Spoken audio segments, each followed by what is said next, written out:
What's going on, guys? Life of Net here. I am back with a new video, and today I'm going to be reviewing the latest episode of House of the Dragon.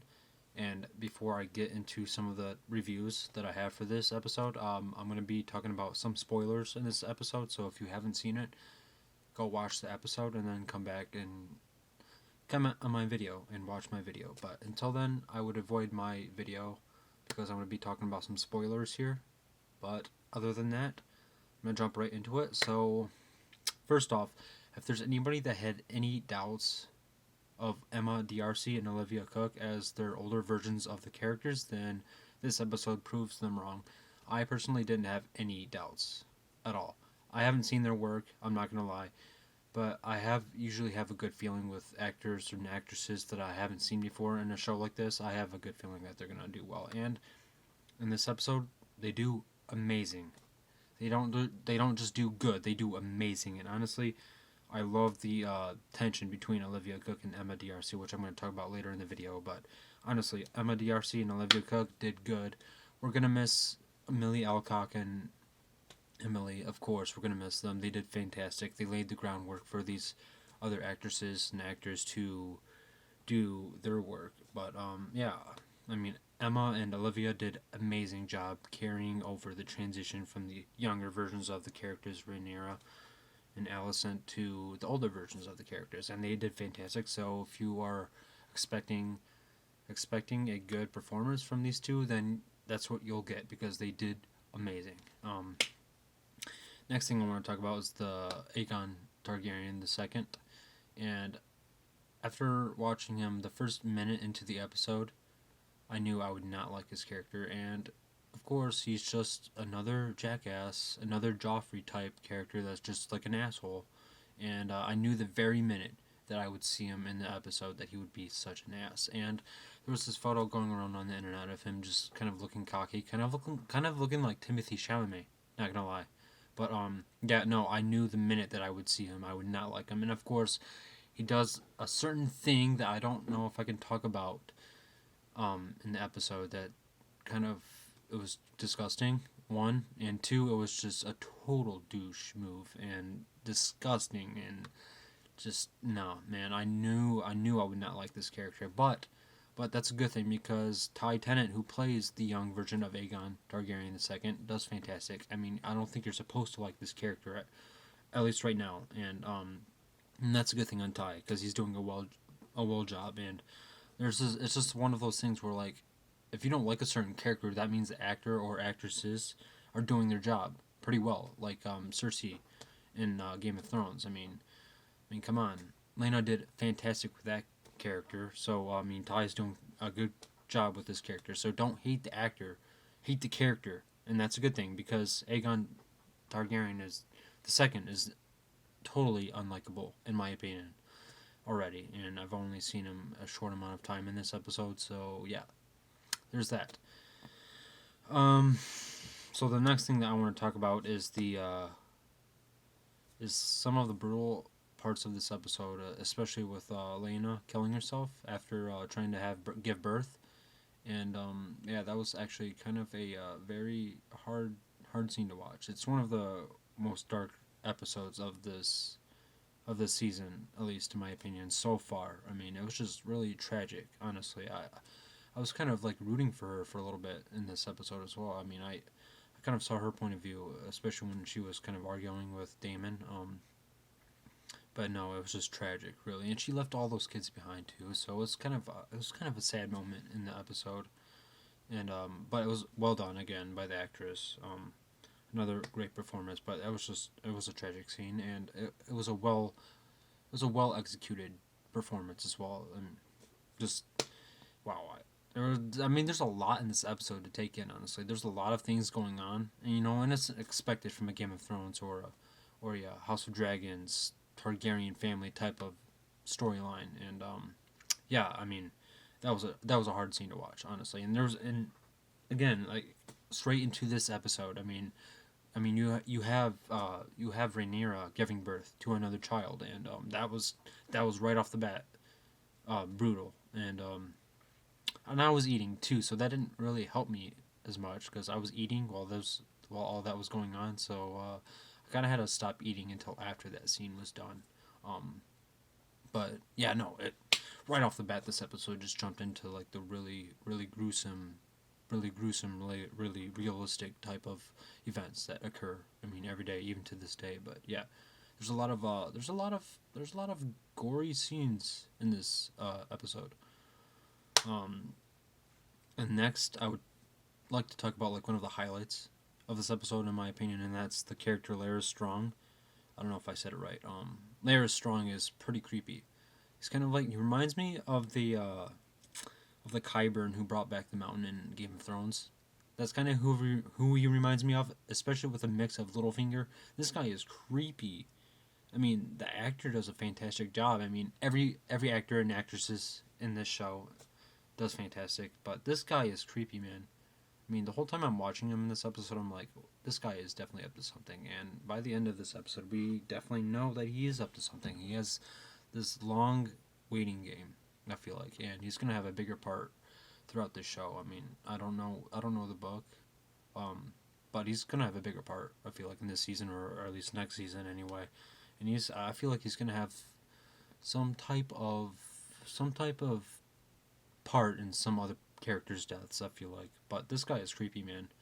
Um, totally intimidating, very scary, and I was taken aback by this. And there's a particular scene in this episode where he's just like smelling a flower, and he has like that sinister look to him, and he's watching these inmates get their tongues cut off. I mean, that was another brutal scene again, and that was just insane.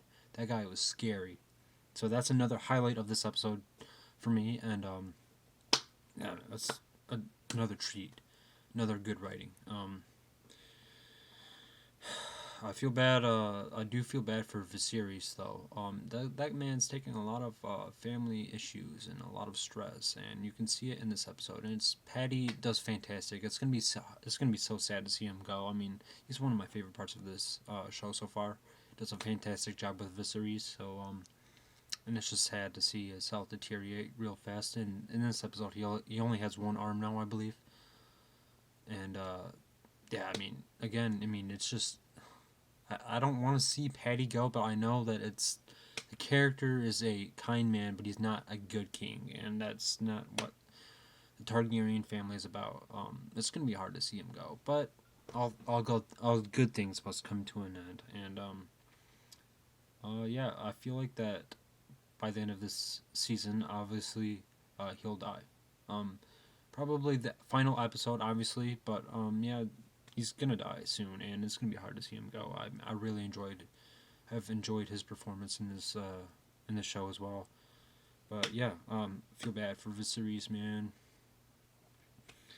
I think though the the true the true highlight of this episode is the subtle but not so subtle intensity between Rhaenyra and Alicent. I mean, they have this rivalry going on, and from what I've researched about when she put on the green dress in the last episode as the younger Alicent, it meant a sign of rivalry, I guess you could say. There's another word for it, but that's the best way I can put it. So she's kind of like defiant now because of her father being exiled, and she kind of wanted her father back, and that's what she wants. She wants her father back, and obviously by the end of this episode, we know that's what she's gonna get eventually, and I'm looking forward to Otto returning, even though I do not like him either, and he's kind of a snake, honestly, just like Laird's Strong. He's kind of like that snaky, suspicious type of character.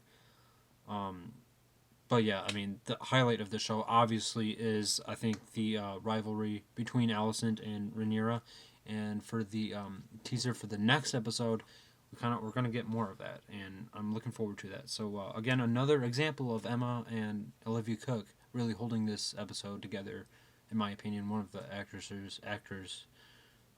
are holding this episode is their execution of these scenes, and that's another good part of this episode. And I've really enjoyed their interactions together. I do want to talk about the Harwin and Laris deaths. That was surprising. I expected them to live longer. I probably butchered their names, by the way, but I did expect them to live a little bit longer, and I felt like that death scene was pretty sad. Honestly, I felt bad for that guy. I mean, I think he obviously truly loved Rhaenyra, and it was really surprising to see them go, and especially from, I don't know how they're related, but obviously they're related somehow. You guys in the comments can let me know. But Laris, obviously had these people that got their tongues cut off, had them go and burn them alive. But that was really that was surprising. Honestly, that's another like big climactic moment in this episode that was just really surprising. I mean, it's not surprising that a show like Game of Thrones or House of the Dragon would have moments like this, but I expected them to live a little bit longer. But man, dude, that was insane. Also, the fact that Damon in this episode, sorry, I keep stuttering a little bit. Damon in this episode seems to be more vulnerable, I guess, because he's been, as Rhaenyra and Olivia or Rhaenyra and Alicent have put it, Damon has been away from them for 10 years now. So he's more vulnerable, I feel like, now than ever, since he's a little bit older and he's been away from home. As we saw in this part of the scene where like he's talking about like not liking the wine as much as he did when he was back home with the family.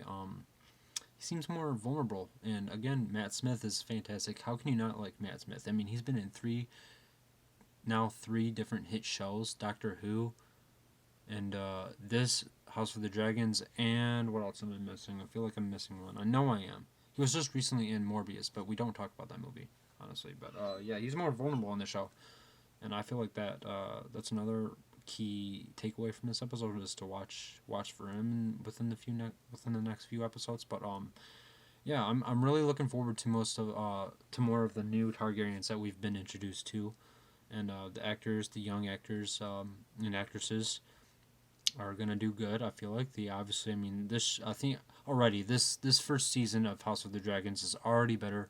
I mean, and I'm stating the obvious here. It's already better than season 8 and season 7 of Game of Thrones. So that's a good sign. Plus D&D aren't involved in it, so that's another good thing. So yeah, overall this episode 8 out of 10, 9 out of 10. Yeah, I'll give it a 9 out of 10. I really can't think of any negatives to say about the show. I'm really looking forward to the return of Otto Hightower next episode because I really like the actor for that. Olivia did good. No more doubts about them, please, people. I mean, they were obviously good in this episode, so there's nothing to worry about. Hopefully we see Millie and Emily return in flashback scenes next season. That would be great. I miss them very much. But I'm also happy with Emma and Olivia Cook, and I really enjoy their performance. So which is the key takeaway of this episode. So watch it for them. They're good. They're really good, and I think that most people will like their performance. And if you don't, that's fine. But really, I mean, this should shut down the doubts about them being replacing Millie and Emily. But yeah, I give this episode a 9 out of 10. I really look forward to the next episode. I'm loving the show so far, and let me know in the comments what you guys think about this episode. Do you like it? Do you not like it? What was your favorite moments in this episode? And so on and so forth. So until next time, guys, peace out.